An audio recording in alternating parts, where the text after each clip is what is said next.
Hello mga ka-Facebook, alright! Palaging umiiyak si Bianca Umali kapag napag-uusapan ang pagkakapili sa kanya ng GMA7 bilang isa sa mga bagong sangre sa bagong edisyon ng Encantadia. Gaganap ang kapuso actress sa Encantadia Chronicle Sangre bilang si Terra, ang bagong tagapagpangalaga ng brilyante ng lupa. Palaging sinasabi ni Bianca na until now ay hindi pa rin siya makapaniwala na kasama siya sa inaabangang fantasy action drama ng GMA7.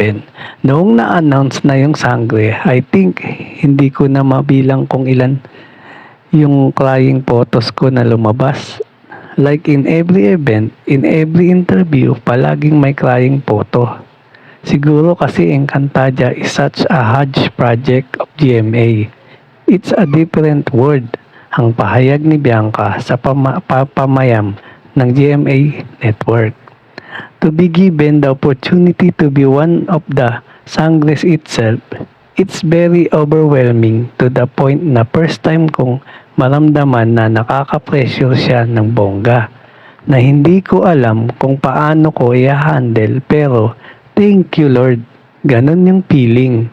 Chika pa ng girlfriend ni Ruru Madrid. Patuloy pa niya hanggang ngayon hindi pa rin siya nagsisink in that I am here. Pero sangre, I will say iba. Announce siya after 3 years of hiding it.